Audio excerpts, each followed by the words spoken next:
Hey, Kristi, how bad is it really to post photos of my kids online? My husband is completely against it. He works in education and sees the worst of it, but I like sharing pics sometimes. Okay, hands up if this is a conversation that has happened in your house, because I can guarantee it has happened in thousands of households across Australia this week alone, and it's starting to become one that we're having more of.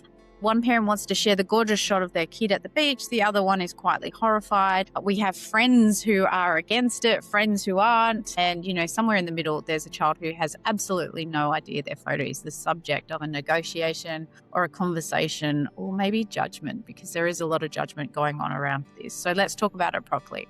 You're listening to Ask Kristi, where the questions are real, the answers are honest, and we don't shy away from the stuff that actually keeps parents up at night. I'm Kristi McVee. I spent a decade with the West Australian Police, nearly 6 years of that as a detective specialising in child sexual abuse investigations. These days, I work with parents, educators, and communities across Australia, helping them understand how to protect kids in a world that's moving faster than most of us can keep up with.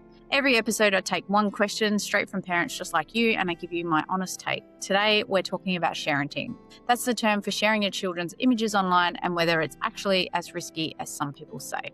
Before I dive in, I want to acknowledge something.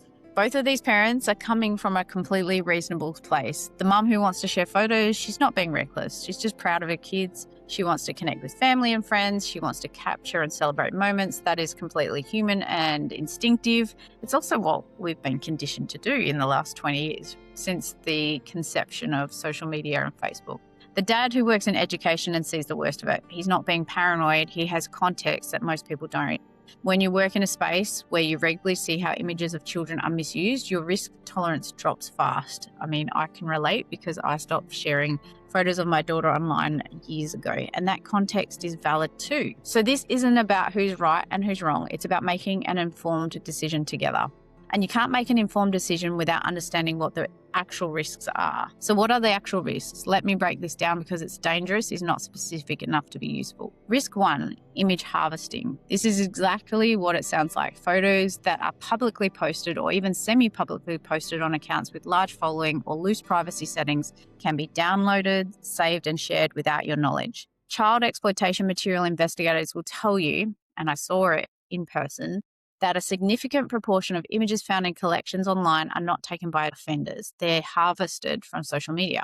Ordinary family photos, beach photos, bath photos, sports photos, taken completely out of context and used in ways that would make most parents physically ill. I had a registered child sex offender, say to me that it's not illegal to be a creep when I asked him why he had so many photos of children he had never met that he'd, harvested from online. And, they do use these things to, make themselves, they do use this stuff. I'm not going to lie.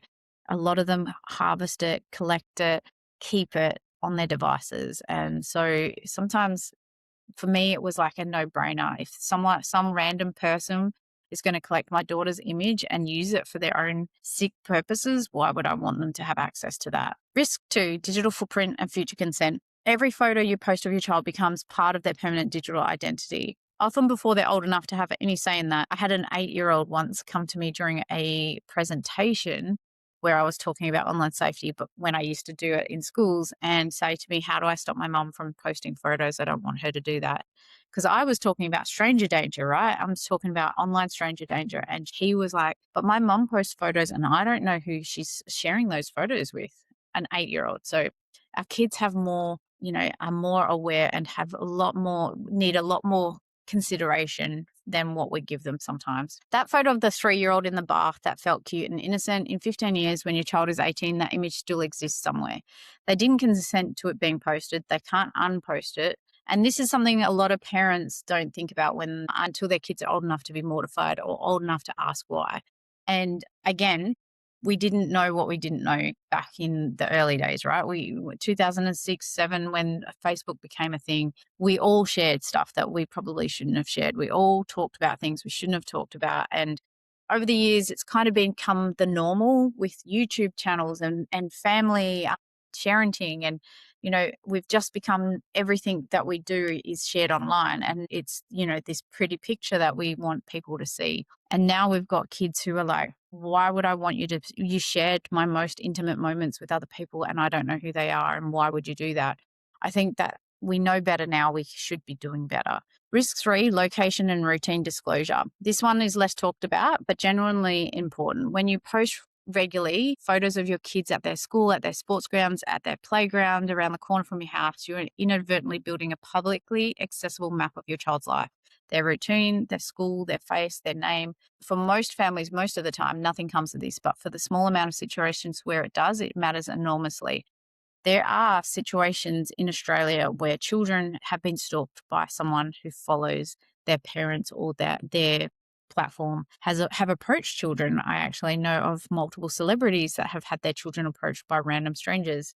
And this is not really okay, right? These are kids. They shouldn't even be exposed to this. We wouldn't allow it anywhere else, but yet we share their lives online and then, they become public property. Risk 4 is metadata. Some photos taken on smartphones embed location data in your image file themselves. Depending on your settings and the platform you're posting to, the metadata can be accessible to others. Most major platforms strip this now, but it's worth knowing. It's also worth knowing that your locations can be also found in the metadata. So unless you turn off location settings, you can actually people can use an image, reverse engineer that to find the metadata or the location, the geolocation, and find out where the longitude and latitude of a photo was taken. And if it's in their home or if it's in a place that they're regularly visiting, they can literally find out where that is without you even talking about it. So there's a lot of things that we didn't know, and we don't know. So what do you actually do? And I think also, before I move on, because I've got some points here, and before I move on, let's talk about AI, because we've seen now that predators, offenders, it's been happening for the last couple of years, but they're creating child exploitation material from our children's photos. They can take a few photos from your social media and turn it into child abuse material, turn it into a video that looks like real life of your child being sexually abused by someone. And with the child doesn't even have to have no clothes on. They just need to have a clear image of their face. I don't know what the lifelong impacts of this will be, but how devastating would that be to your child that the photos you post then are turned into child abuse material that could be on a platform and be around for the rest of their lives? Like, for me, it's a no-brainer that AI is also being used to create child abuse material.